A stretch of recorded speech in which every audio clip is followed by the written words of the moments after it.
السلام عليكم بسم الله الرحمن الرحيم الحمد لله رب العالمين وصلى الله على سيدنا ونبينا محمد وآله الطاهرين وصحبه المنتجبين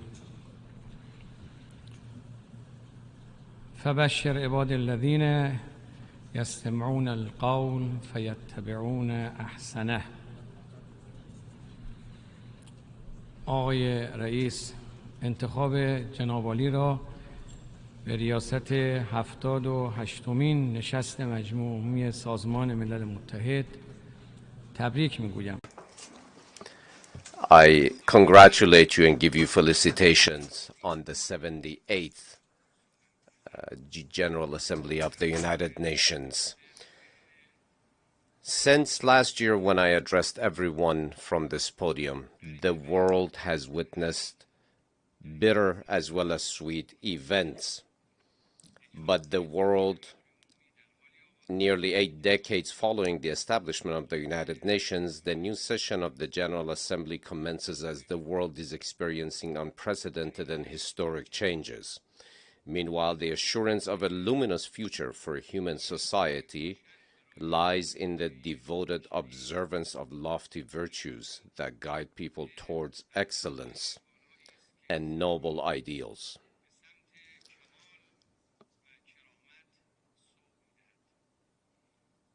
What better source than the word of the Creator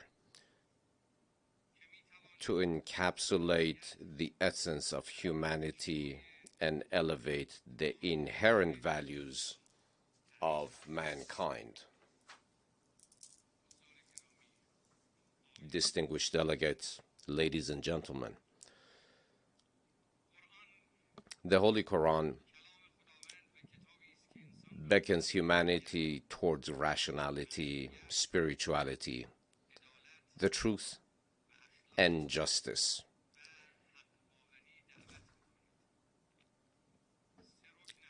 It expounds upon the unity of mankind, proclaiming all earthly inhabitants. It seeks to guide all towards human dignity, which will lead to the blessings sought by mankind. What has the Quran said to infuriate and focus the attention of those who seek power and hold the reins of power? The Quran says, humans do not accept oppression. And with this pursuit, you will be able to reach elevated divine values. The Quran speaks of equality among humans.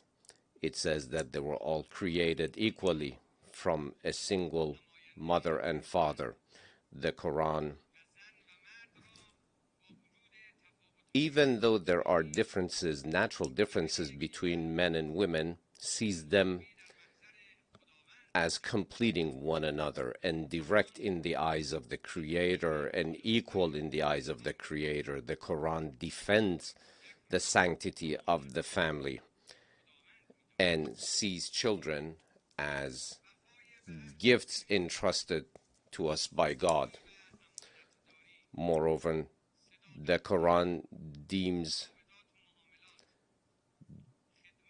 believes in serving those who have less than we do, and it directs our beliefs and faiths as forbidden, recognizing the sanctity of these values.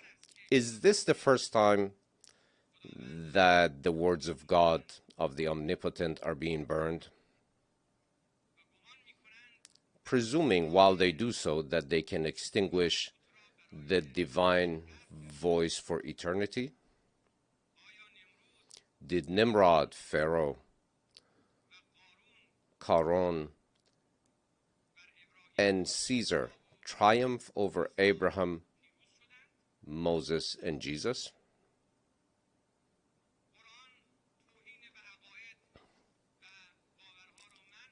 The Quran forbids all forms of violence in human interactions and deems respect towards Abraham, Moses, and Jesus on par and equal to with the sanctity for the Prophet Muhammad, peace be upon him.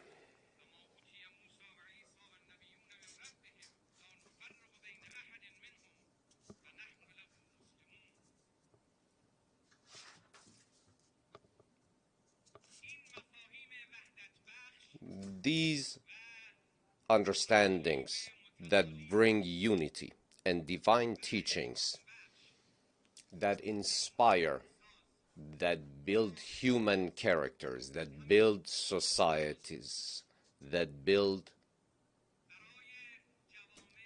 progress for human societies will never be burned, is eternal. They remain impervious.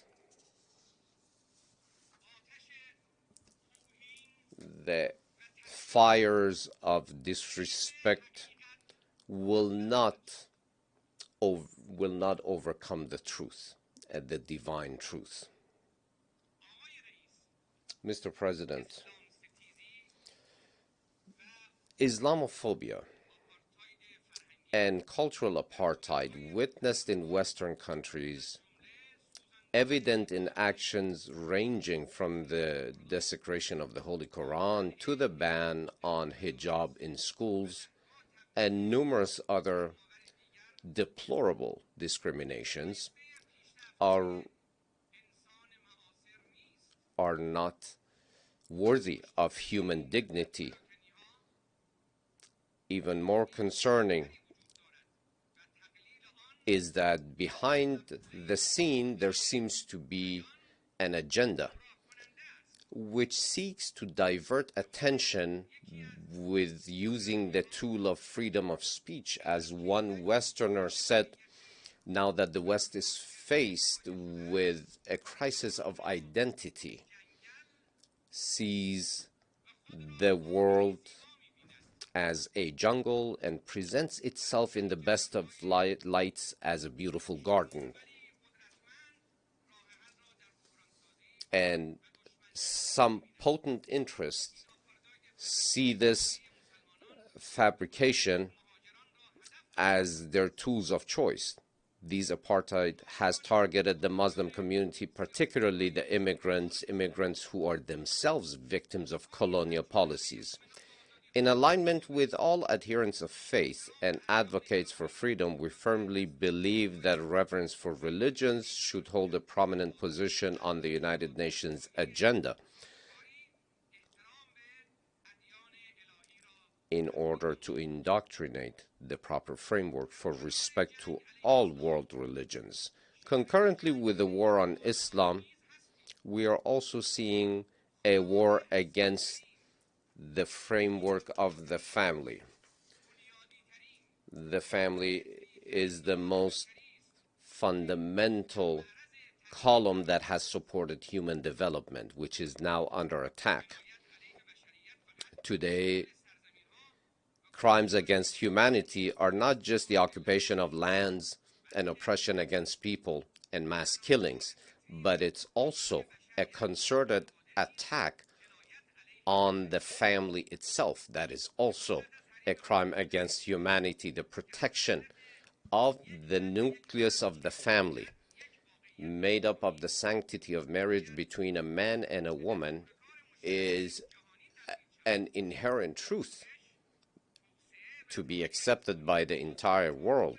The proper teachings of the populations at large throughout the world, unless done so within the framework of the family, will not yield the desired results. These are divine words, mother, father, natural words and concepts such as family. Actions that can be seen as wanting to bring cessation to the human race itself. We are today in need of a world movement that brings commitment to the existence of the framework of the family so that all members of the families can experience life in peace and stability next to each other. We ask, therefore, all religious leaders to adhere to their historical responsibilities in defending the sanctity of the family and move against fabrications. We expect from the United Nations to put a very high priority on its agenda and give the proper protection to the framework of the family. Ladies and gentlemen, we find ourselves at a critical junction in history. The global landscape is also undergoing a paradigm shift towards an emerging international order, a trajectory that is not reversible. The equation attributed to the hegemony of the West no longer resonates with the diverse realities of today's world. The former old liberal order, catering to the ambitions of voracious rulers whose hunger has no end, and to that of the capitalist, has been relegated to obsolescence. In short, to endeavor to universalize American ideals throughout the world have proven to be failures. The Iranian nation takes pride in having instrumentally unmasked the true nature of the rulers in both the East and West through its Islamic revolution. In conjunction with other nations of West Asia, Iran has played a significant role in defeating the global arrogance. Now that global nations exhibit heightened resistance and awareness as non-Western powers have emerged, there is a collective hope for the establishment of a novel and equitable world order. Central to the forthcoming international order is the abandonment of global arrogance in favor of regional cooperation and orders. The Islamic Republic of Iran advocates for maximum economic and political convergence within and between regions and is interested in interacting with the global community under the principle of justice. However, as independent nations increasingly align themselves towards cooperation and convergence, certain powers are attempting to incite conflicts in different regions. Employing a Cold War mentality, they strive to reconstitute blocs on a global scale. This regressive endeavor poses a significant threat to the security and prosperity of nations. The Islamic Republic of Iran staunchly maintains that the formation of new East-West divides should not be permitted to take shape, making trade corridors unsafe, diminishing countries from allies to dependents, stifling the economic progress of sovereign nations, and fomenting proxy wars across Asia and Europe are all elements of this sinister chain. Ironically, these actions are put forth in the name of defending democracy. However, the global community, including nations in West Asia, have discerned the true essence of Western democracy, an appellation that all too often is a code name for coups d'etats, occupations, and ongoing wars. The true nature of the liberal democracy project has become evident to the world, revealing it to be nothing more than a velvet glove hiding a cast iron hand. A school that was once envisioned as a beacon for the world has transformed into a cautionary tale illustrating the limitations and shortcomings of the system, nearing the conclusion of its trajectory. Ladies and gentlemen, right at a time where certain powers are steering the world towards more wars, the Islamic Republic of Iran has put forward a policy of neighborhood and integration. This policy of neighborhood is a benevolent one towards the region and is prioritized on the regional agenda. The Islamic Republic extends a warm welcome to any hand that is extended in friendship, firmly believing that an independent and robust neighborhood represents an opportunity for the entire region. We will welcome any extended hand quite warmly. A stable and powerful neighbor is healthy for a stable region. Having traversed 2 decades of imposed tensions and crises within our region, the fruit of resilience from free nations from Syria to Palestine to Yemen to Afghanistan, the future prospects of the region can be secured through the cultivation of profound mutual political trust, fostering extensive economic cooperation, and establishing indigenous security measures. In alignment with this vision, Iran has established a new chapter of constructive relationship with like-minded neighboring countries through membership in regional and international mechanisms such as the Shanghai Cooperation Organization or the Northeast Economic Corridor. We have prioritized these developments in order to bring their benefits and their fruits for all of the people of the region. The Islamic Republic of Iran also stands ready in order to decrease the effects of climate change, to bring her capacity, her national capacity for renewable energy production and share those with other countries. In the security sector, the good neighbor policy seeks to increase regional cooperation and forbidden external meddling from the Caucasus to the Persian Gulf. Any type of foreign presence not only is not part of the solution, but it is the problem itself. From the Caucasus to the Persian Gulf, any type of foreign presence, not only it is not part of the solution, but it is the problem and the difficulty itself. We see the security of the neighbors as our own security, and any type of insecurity for them is insecurity for us. With benevolence and goodwill, we have taken initiatives throughout the region, even though bringing together politics and security needs strengthening. This process needs to be strengthened and can only be realized when it's accompanied by meaningful economic cooperation.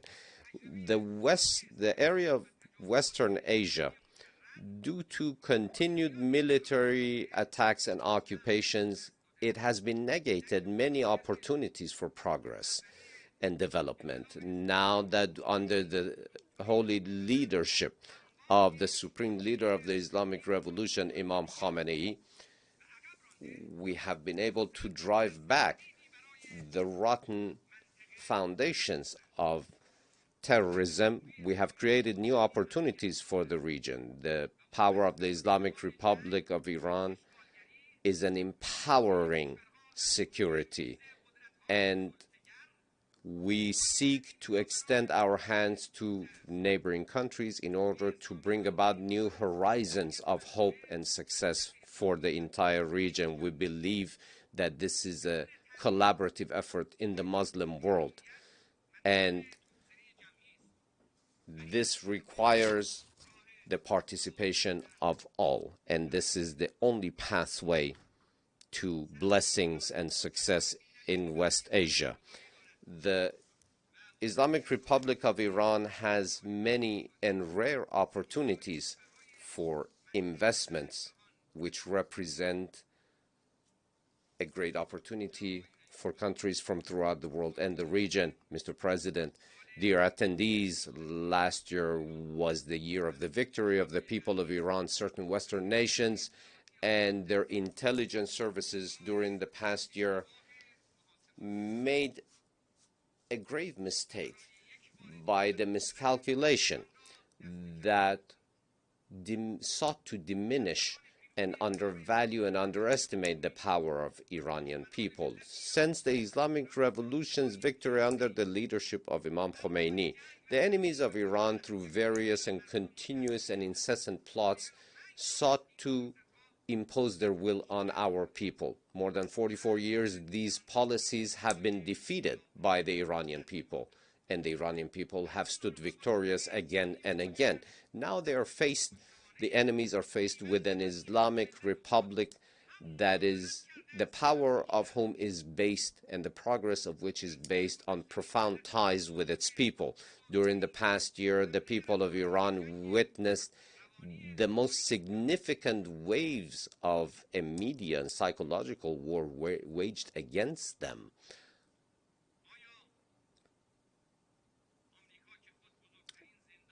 The United States of America, which now possesses the biggest women's prison, therefore mothers' prisons in Iran, can sincerely be the defender of women's rights. Now, the picture that they sought to introduce to the world from Iran was by commingling legitimate with illegitimate news, by fabricating lies and fake reports. Realities from Iran were censored throughout the world in order to negate the truth. Have you ever heard anything about the chemical bombardment against the Iranian people, those chemical weapons that were supplied by certain European countries to Saddam Hussein? Have you seen those whose bodies are severely and gravely damaged by chemical attacks, who are still alive but in hospital for 35 years? Have you seen their photos and images? Have you seen ill children who cannot overcome immune system diseases because of sanctions imposed on us that prevents obtaining proper medication for their treatment? Have you seen those photos? Have you seen the pictures of patience, of sacrifice, and steadfast fortitude of the Islamic people of Iran? Have you seen those pictures? Have you seen the unprecedented movement of the remembrance of the martyrdom of Imam Hussein, the Prophet Muhammad's grandson? 22 million strong marching towards his burial site for the anniversary of his martyrdom. Many countries' safeties today throughout our region are owed to the sacrifices of our martyr general Haj Qasem Soleimani. Had it not been for his sacrifice, the hero of anti-terrorism activities, many of the countries in the region would have burned to the ground in the fires set by ISIS and Daesh. Have you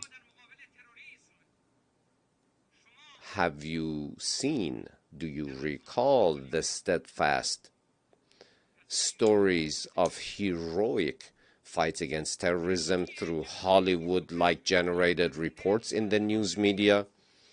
Have you seen the 25 million strong funeral of the late commander, General Qasem Soleimani, throughout Iran? Those were censored throughout the world in the West. The terrorist act of his assassination was a prize given to Daesh on a silver platter, whom according to certain American officials had confessed that ISIS was an American creation. His killing, his martyrdom, was a gift to that same ISIS. Instead of recognizing him for his sacrifices, he's assassinated. Why? but the Islamic Republic of Iran, through the use of all tools and capacities in order to bring to justice the perpetrators and all those who had a hand in this government-sanctioned act of terror, will not sit until that is done. The blood of the oppressed will not be forgotten, and the robes of the guilty will bring them to justice. Ladies and gentlemen, dear heads of states, representatives, most serious threats in West Asia are extremism and fundamentalism. The eradication of terrorism through an all-encompassing fight against their very roots and the very reasons that gave rise to them throughout the world will not be achieved. The surgical use of terrorists by certain Western governments as a political tool will be overcome by the collective will of the people of the region. Certain intelligence and security services of Western countries, in a very targeted fashion, moving terrorists from area to area in the region in order to be able to capitalize on their devastating capacities. They keep being asked, why have you given refuge again and again to officially recognize terror groups who have the blood of over 17,000 Iranian martyrs on their hands, as well as our head of state, prime minister, and congressional representatives? Why do the Europeans behave in this way? They must give a reasonable answer. Why do they say and portray that they're fighting against terror, however they give refuge to terrorists? This is a double standard. Discrimination in the fight against terrorism is a green light given to terrorists themselves. Iran, who herself has been the biggest target of terrorism, has been at the forefront of fighting terrorism in the region. The people of the region see Iran as a secure partner for their own security, and the occupying regime in Jerusalem is seen as the perpetrator of much of the violence in the region. Has the time not come to bring an end to 7.5 decades of the occupation of Palestinian lands, of the demolition of their homes, of the blood of their women and children, and for the people of Palestine to be recognized officially as a country?